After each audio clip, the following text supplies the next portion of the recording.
வணக்கம், நமஸ்காரம். இன்று என் கையில் இருக்கிறது கம்ப ராமாயணம் மூலமும் உரையும் பாலகாண்டம் அப்படின்னு சொல்லி முதல்ல இந்த கம்பராமாயணத்தை படிக்கணும் அப்படின்ற ஒரு ஆர்வம் ஆசை வந்ததுக்கு காரணம் பாரதியாரின் வரிகள். தமிழ்நாடு அப்படின்னு முதல்ல அவர் தான் சொல்கிறாரு. ஏன்னா இன்று சில கட்சியாருங்க தமிழ்நாடுன்னு பேர் நாம தான் வச்சோம் அப்படின்னு சொல்லிடுறாங்க. பாரதியார் சுதந்திரம் கிடைக்கிறதுக்கு முன்னாடியே, அவர் வாழ்ந்த காலத்தில் 100 வருஷத்துக்கு முன்னாடியே தமிழ்நாடுன்ற பேரை பயன்படுத்துகிறார். கல்வியில் சிறந்த தமிழ்நாடு. அடுத்த வரியே சொல்கிறார், புகழ் கம்பன் பிறந்த தமிழ்நாடு அப்படின்னு சொல்கிறார். கல்வியில் சிறந்த தமிழ்நாடு, புகழ் கம்பன் பிறந்த தமிழ்நாடு. இதெல்லாம் நம்ம எல்லோரும் மனப்பாடமாக தமிழர்களாக இருக்கிற அத்தனை பேரும் தெரிஞ்சு வச்சுக்கணும். இல்லைன்னா எதாவது சொல்லி எதையாவது பண்ணிடுறான். 2 மொழி கொள்கையை வச்சு தான் தமிழ்நாட்டை நம்ம கல்வியில் உயர்த்தி இருக்கிறோம், 3 மொழி தேவையில்லை அப்படின்னலாம். கல்வியில் சிறந்த தமிழ்நாடு அப்படின்னு 100 வருஷத்துக்கு முன்னாடியே சொல்லியிருக்காங்க. ஏன் சொல்லியிருக்காங்க? கம்பன் புகழ்ந்த தமிழ்நாடு அப்படின்னு எல்லாம் சொல்கிறாங்க.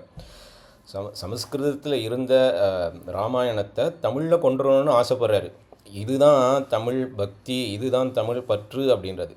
வேறு மொழிகளில் ஏதாவது சிறந்த விஷயம் இருக்குது அப்படின்னா அதை தமிழர்கள் புரிந்து கொள்ள வேண்டும், தெரிந்து கொள்ள வேண்டும் அப்படின்றதுக்காக தமிழ் மொழிபெயர்க்கிறாரு.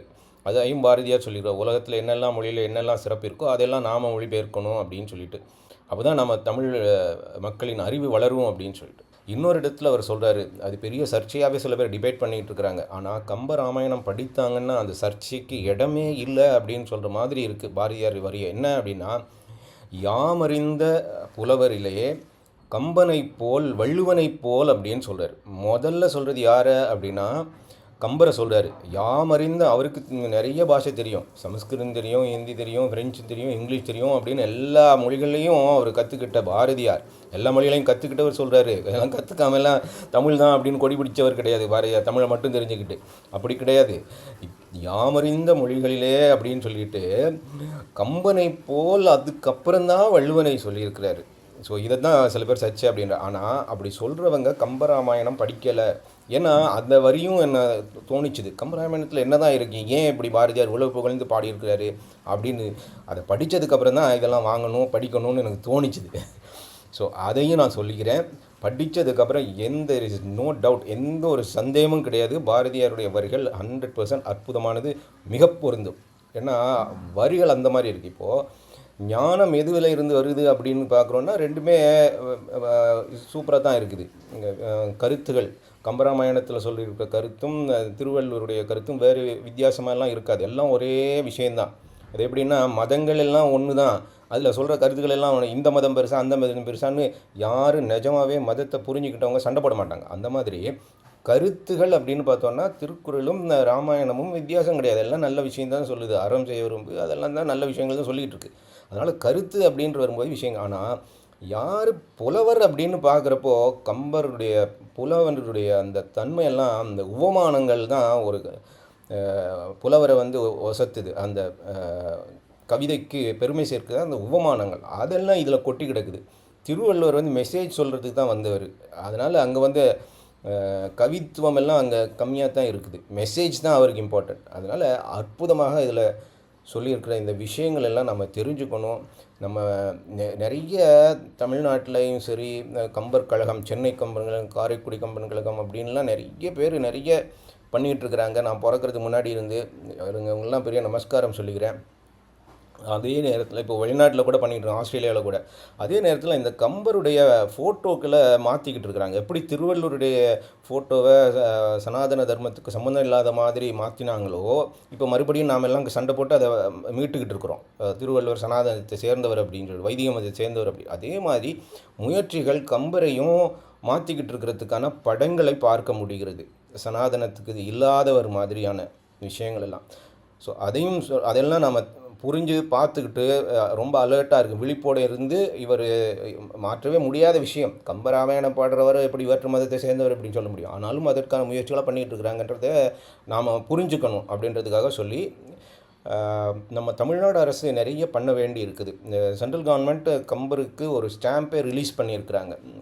ஒரு காலத்தில் ஸ்டாம்பை ரிலீஸ் பண்ணி கம்பருக்கு அவ்வளவு பெருமை சேர்த்துக்கிறாங்க. தமிழ்நாடு அரசு நிறைய பண்ண வேண்டியிருக்கு. சென்னையில் ஒரு மணிமண்டபம் இருக்கா இல்லையான்னு எனக்கு தெரியாது.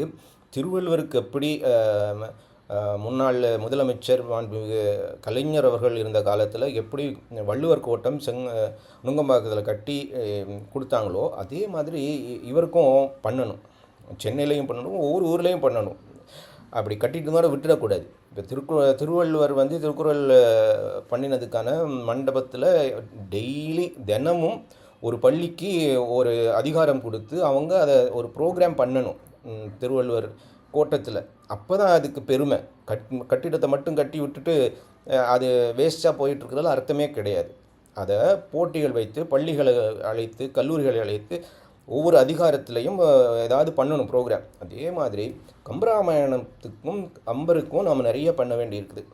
இதில் ரொம்ப அற்புதமாக அவருடைய வரலாற்று விஷயங்கள் எல்லாம் சொல்லி எங்கெல்லாம் பிறந்தார் அப்படின்னு சொல்லிட்டு கொடுத்துருக்குறாங்க. ஒரு 1000 வருஷத்துக்கு முன்னாடி நிறைய சர்ச்சைகள் இருக்குது, எப்போ பிறந்தாருன்னு. அது எப்போதுமே வரும் வரலாற்று காரணத்துக்காக எங்கே பிறந்தார் அப்படின்றதெல்லாம். ஸோ அதே மாதிரி இவரும் எங்கே பிறந்தார் அப்படின்றது சோழ நாட்டில் பிறந்திருக்கிறாரு, திருஎழுந்தூர் அப்படின்ற ஊரில். அவர் யார், திருவெண்ணை நல்லூரில் இருக்க சடையப்ப வள்ளல் தான் இவருக்கு உதவி பண்ணியிருக்கிறாரு இந்த கம்பராயணம் எழுதுறதுக்கு. அந்த காலத்தில் யாராவது ஒருத்தர் சப்போர்ட் பண்ணணும்ல அந்த போயட்ஸ்க்கு எல்லாருக்கும். ஆனால் அவங்க ரொம்ப ஏழ்மையாக இருப்பாங்க. அவங்களுக்கு போய் சடையப்ப வள்ளல் தான் அவர். இவரை பாதுகாத்து உதவி பண்ணினவர் அவர் தான். திருவெண்ணை நல்லூர், சுந்தரர் பிறந்த ஊர் திருவெண்ணை நல்லூர், அந்த ஊரில் இருக்கவங்க தான் பண்ணியிருக்காங்க. ஸோ அந்த விஷயங்கள்லாம் இதில் சொல்லியிருக்கிறாங்க. எப்படி கம்பர் அருமையாக கம்பன் வீட்டு கட்டுத்தெரியும் கவி பாடும் அப்படின்னு சொல்லிட்டு இன்று வரை நாம் சொல்லிகிட்டு இருக்கிறோம். நிஜமாகவே சக்கரவர்த்தி அவர் தான், கம்பர் தான். இப்போ யாருக்கும் எல்லாம் சினிமாவில் எழுதுகிறவங்கெல்லாம் ஏதோ பட்டம் கொடுத்துட்ருக்குறாங்க, அர்த்தமற்றது. கம்பர் வேணால் 1000 வருஷத்துக்கு அப்புறமும் இன்னும் 1000 வருஷத்துக்கு அப்புறம் இருக்கும். ஏன்னா அவர் ராமாயணம் படிக்கிற அந்த உபமானங்களை படித்தோன்னா நமக்கு புரிய ஆரம்பிக்குது, பாரதியார் சொன்ன மாதிரி. ஸோ இவ்வளவு சிறப்புகள் எல்லாம் நல்லா இன்ட்ரடியூஸ் எல்லாம் கொடுத்து நான் போயிட்டு கடையில் கம்பராமாயணம் கொடுங்க நான் படிக்கணும்னு கேட்டப்போ எந்த காண்டம் உங்களுக்கு வேணும்னாங்க. எனக்கு அப்போ தான் தெரிஞ்சுது, ஓ இத்தனை காண்டங்கள் இருக்கோ அப்படின்னு. 6 காண்டங்கள் இருக்குது. இதையே நீங்கள் பாருங்கள் எவ்வளோ பெரிய புக்கு அப்படின்னு சொல்லிட்டு. இது பாலகாண்டம். 6 காண்டத்தில் பாடியிருக்கிறாங்க ராமாயணம். அவ்வளோ பெருசாக பாடியிருக்கிறாங்க. சரி முதல் காண்டம் கொடுங்க அப்படின்னு நான் முதல் காண்டத்தை வாங்கி படிக்க ஆரம்பிச்சிருக்கிறேன்.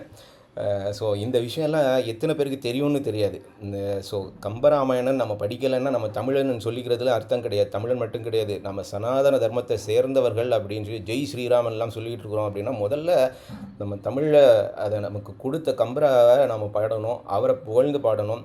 மரீனா பீச்சுக்கு போனீங்க அப்படின்னா அரசியல் கட்சிகளுடைய சமாதிகளுக்கு நடுவில் அதை தான் பண்ணிகிட்டு இருக்காங்கிற பீச் பூரா. நேற்று பிறந்தவங்களுக்கு நம்ம பண்ணிகிட்ருக்குறோம் பெருசாக ஆட்சியாளர்களுடைய. ஆனால் இவருக்கு பீச்சில் ஒரு சிலை பண்ணி வச்சுருக்குறாங்க. ரொம்ப சின்னதாக இருக்குது சிலை, ஏன்னா பெருசாக சமாதிகளை கட்டிடுறாங்க இல்லையா. ஸோ அந்த மாதிரி இல்லாமல் நிஜமாகவே பீச்சில் பெருசாக ஒரு மணிமண்டபம் இவர் கட்டினா ரொம்ப நல்லா இருக்கும். யார் யாருக்கோ எல்லாம் என்னென்னமோலாம் பண்ண போகிறேன் கடல் நடுவில் அப்படின்னு சொல்லிகிட்டு இருக்கிறவங்களுக்கு சொல்ல வேண்டியிருக்குது. கண்டிப்பாக நிஜமாகவே தமிழை போற்றுபவர்கள் கம்பரா ராமாயணம் எழுதிய நமக்கு கம்பருக்கு மணிமண்டபம் மெரினா பீச்சில் இருந்தாலும் சிறப்பாக இருக்கும். மற்ற ஊர்லேயும் கண்டிப்பாக இருக்க வேண்டும். மாதம் இந்த கம்பராமாயணத்தை பள்ளிகள் கல்லூரிகள் மூலமாக பெருமைப்படுத்த வேண்டும். ரொம்ப முக்கியம். இவ்வளவு சிறப்புகளை பற்றி இந்த புக்லேயே நிறைய விஷயங்கள் கொடுத்துருக்குறாங்க. எங்கெங்கேயோ இருந்தாலும் நாலடியார், திருக்குறள், ராமலிங்க வள்ளலார் இவங்களுடைய புக்ஸு, இவங்கெல்லாம் என்னெல்லாம் சொல்லியிருக்கிறாங்க அப்படின்றதெல்லாம் கோட் பண்ணி அற்புதமாக கொடுத்துருக்கிற இந்த விஷயத்துலையுமே ரொம்ப வருத்தமான ஒரு செய்தி. நான் கம்பருடைய சமாதி எங்கே இருக்குன்னு தெரியுமா? எனக்கு ரொம்ப ஆச்சரியம். நான் ஒரு ஊருக்கு போயிருந்தேன். அந்த ஊருக்கு போயிருந்தது கண்ணாத்தாள் கோயிலை பார்க்குறதுக்காக. நாட்டரசன் கோட்டை, காரைக்குடி பக்கத்தில் நாட்டரசன் கோட்டைக்கு போயிருந்தேன். காரணம் அந்த மண்டபத்தை பார்க்கணுன்னு சொல்லிட்டு. ஆனால் சூப்பராக இருந்த மண்டபம்னதுக்காக போன விஷயத்தில் எனக்கு தெரியாமல் அப்படியே இந்த கோயில் மாட வீதியை சுற்றிட்டு வரும்போது கம்பர் சமாதி போகும் வழி அப்படின்னு ஒன்று ஆர்வ போட்டிருந்தாங்க. எனக்கு ரொம்ப ஆச்சரியம், எங்கேயா அவர் இருந்தார் அப்படின்னு சொல்லிட்டு அதுக்கப்புறம் நடந்து போய் பார்த்து ரொம்ப ரொம்ப ரொம்ப ரொம்ப மன வருத்தப்பட்டேன். இந்த மாதிரி ஒரு நிலையில் இருக்கா அப்படின்னு சொல்லிட்டு. ஏன்னா கம்பரை புகழ் பாடுறதுக்கு கம்பன் கழகங்கள் என்னென்னமோ எல்லாம் பாடிக்கிட்டு இருக்கிறாங்க, எங்கெங்கெல்லாம் ஃப்ளைட்லாம் போயிட்டுருக்குறாங்க பேச்சாளர்கள், கம்பருக்கு எதோ எல்லாம் பண்ணிக்கிட்டு இருக்கிறாங்க அப்படின்னு சொல்லிட்டு. ஆனால் அவருடைய சமாதி ரொம்ப வருத்தமாக இருந்தது. இந்த கண்டிஷன்லேயே இருக்கணும் நமக்காக கம்பராமாயணம் பாடியவர் அப்படின்னு இருந்தது. ஸோ அதையும் சொல்ல வேண்டி இருக்குது. பேச்சாளர்கள் நிச்சயமாக நீங்கள் உழைக்கிறதுன்றது ஒரு பக்கம், ஆனால் கடமை அப்படின்னு ஒன்று இருக்குது இல்லையா, தமிழுக்கு நாம் செய்ய வேண்டிய கடமை. பேச்சு மட்டும் இருந்து நாம் மட்டும் பேங்க்கில் போட்டுட்டு இருந்தால் போதுமா?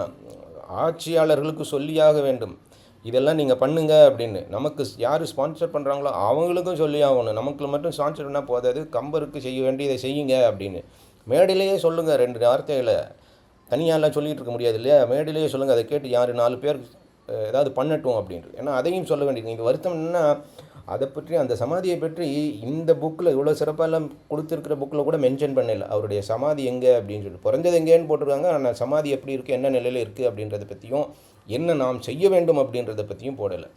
பள்ளிகளில் கல்லூரிகளில் பேச்சு போட்டிகளெல்லாம் வைக்கணும். திருவள்ளுவருக்கு மண்டபம் கட்டினா மட்டும் போதாது. நுங்கம்பாக்கத்தில் காம்படிஷன்ஸ் போட்டிகள் எல்லாம் வச்சு கல்வி மூலமாக மாணவர்கள் மத்தியில் திருக்குறளை நம்ம புகழ்ந்து பண்ணுற மாதிரி, அறிவு கொண்டுற மாதிரி கம்பராமாயணத்தையும் கொண்டுறணும் அப்படின்ற ஒரு பதிவோட இப்போ நான் வந்து இதில் இருக்கிற சில விஷயங்களை சொல்லலாம்னு நினைக்கிறேன். ஏன்னா இதை படிக்க ஆரம்பிக்கிறப்ப தான் எனக்கு ரொம்ப சில விஷயங்கள்லாம் தெரிய ஆரம்பிச்சுது. என்ன அப்படின்னா, தமிழின் சிறப்பு அப்படின்னு சொல்கிறதுக்கு எப்படியெல்லாம் பண்ணியிருக்காங்கன்னு பாருங்கள். நம்ம ஒருத்தங்களுடைய வரலாறு நமக்கு தெரிய ஆரம்பிக்குது, அதை பற்றி பாட போகிறோம் அப்படின்னா, முதல்ல ஆற்றுப்படலம், அப்புறம் நாட்டுப்படலம், அப்புறம் நகர்ப்படலம், அப்புறம் அரசியற்படலம், அதுக்கப்புறம் திரு அவதாரப்படலம், கையடக்கு படக்கம், தாடகை அப்படின்னு வருது. முதல்ல என்னென்னா ஆற்றுப்படலம். அந்த ஊரை சேர்ந்து ஆற்றை பற்றி சிறப்பாக பண்ணுறாங்க. அயோத்தி நகரத்தினுடைய ஆற்றுப்படலம். அதுக்கப்புறம் நாட்டுப்படலம், இந்த நாட்டினுடைய சிறப்பை பற்றி சொல்கிறது. அதுக்கப்புறம் நகர், அந்த நகரை பற்றி சிறப்பாக சொல்கிறது, சிட்டியினுடைய பெருமையை. அதுக்கப்புறம் அரசியல் படலம், அந்த அரசு எப்படி ஆட்சி பண்ணிக்கிட்டு இருக்குது அப்படின்னு. அதுக்கப்புறம் தான் திரு அவதார படலமே வருது. அப்போது இவ்வளோ விஷயங்கள் சிறப்பாக இருந்தால் தான் அதுக்கப்புறம் அவரை பற்றி பேச முடியும் அப்படின்ற ஒரு குவாலிஃபிகேஷன் பார்த்து அசந்துட்டேன். எவ்வளோ ஒரு சிறப்பாக இதெல்லாம் பண்ணியிருக்காங்க. அதெல்லாம் இருந்தால் தான் அவங்களுடைய பெருமையை நம்ம பேச முடியும். இந்த ஆறும் சிறப்பாக இல்லை, நம்ம சென்னையில் இருக்கிற கூவம் நதி எப்படி இருக்குன்னு நமக்கு சொல்ல முடியுது.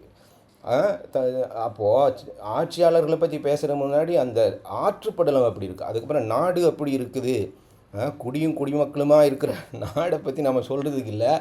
அதுக்கப்புறம் நகர் எவ்வளோ தூய்மையாக இருக்குது, எவ்வளோ சிறப்பாக இருக்குது, வளமாக இருக்குது அப்படின்றத பார்த்தீங்கன்னா. அதுக்கப்புறம் அரசியல், இதெல்லாம் சரியாக இருந்துன்னு வச்சுக்கோங்களேன், ஆறு, நாடு, நகரெல்லாம் அரசும் சிறப்பாக இருக்கும்னு அர்த்தம். இதெல்லாம் முன்னாடி சொன்னது எதுவுமே சிறப்பு இல்லைன்னா அரசும் எப்படி இருக்குன்னு நம்ம சொல்ல முடியாது. ஸோ இந்த விஷயங்கள் எல்லாம் அற்புதமாக நமக்கு கொடுத்துருக்கிறாரு. அனுமன் ருதி எப்படி பாடுறாருன்னு பாருங்கள். அஞ்சிலே ஒன்று பெற்றான், அஞ்சிலே ஒன்றை தாவி, அஞ்சிலே ஒன்றார ஆக, ஆரியற்காக ஏகி, அஞ்சிலே ஒன்று பெற்ற அணங்கு கண்டு அயலார் ஊரில், அஞ்சிலே ஒன்றை வைத்தான், அவன் நம்மை அழித்து காப்பான் அப்படின்றார். அதில் என்ன ரொம்ப முக்கியமான விஷயம்னா, ஆரியற்காக ஏகி அப்படின்னு படிக்கிறார். ஆரியற்காக ஏகி அப்படின்றது ரொம்ப முக்கியம். இப்போ வந்து வெள்ளைக்காரன் வந்து ஆரியன் ஜெர்மனிலேருந்து வந்தான் அப்படின்னு சொல்லிட்டு இருக்கிறான். 1000 வருஷத்துக்கு முன்னாடி ஆரியற்காக ஏரியன்னு ராமரை ஆரியர் அப்படின்னு சொல்கிறார். யார்? கம்பராவர். ஆரியர் அப்படின்னா நோபல் அப்படின்னு தான் அர்த்தம், சிறந்த அப்படின்னு அர்த்தம். சிறந்த அப்படின்னு, சிறந்து யார்? ராமனை சிறந்தவனாக போற்றுவதற்காக ஆரியர் அப்படின்ற ஒரு வார்த்தையை பயன்படுத்திக்கிறாங்க. அங்கே ரேஸ்ன்றதுக்கு அர்த்தமே கிடையாது. அப்படி தெரிஞ்சால் ராமரை வந்து ஆரியன் என்னும், ராமர் வந்து சத்திரியன், அவங்கள வந்து ஆரியன் அப்படின்னு சொல்லிகிட்டு இருக்கிறதா இங்கே வந்திருக்குது. ஸோ நிறைய பேர் வெள்ளைக்காரனுடைய சதியில் மாட்டிக்கிட்டு முழிச்சிக்கிட்டு இருக்க வேண்டாம். இன்னும் நிறைய விஷயங்கள் இருக்குது இதில். எனக்கு ரொம்ப முதல்லையே நான் சொல்லியிருக்கிறேன், எப்படி வந்து ஆரியன் என்ற வார்த்தையை பயன்படுத்திருக்காரு. ராமருக்கு என்ன கலர் போட்டிருக்காருன்னு பாருங்கள். கருப்பாக நீளமாக இருக்கிறவருக்கு, ஒரு சத்திரியனுக்கு கொடுத்துருக்கிறாரு ஆரியன் அப்படின்னு சொல்லிட்டு. வெள்ளைக்காரன் கொடுத்த ஆரிய திராவிட பேதமையில் நம்மளை பிரித்து ஆளுறதுக்கு கொடுத்த வெள்ளைக்கார சதியில் வீழ்ந்துடாதீங்க தயவு செய்து. அவன் பண்ணுறதுக்கு பின்னாடி பல அர்த்தம் இருக்குது, சதித்திட்டங்கள் இருக்குன்றதை நீங்கள் புரிஞ்சுக்கணும் அப்படின்றதுக்காக நான் என் கண்ணுக்கு தெரிஞ்சதை நான் உங்களுக்கு முதல் பாகத்தில் ஷேர் பண்ணிட்டேன். இதை பற்றி நம்ம இன்னொரு பாகத்தில் நிறைய பார்க்கலாம். ஓம் நமோ நாராயணாய.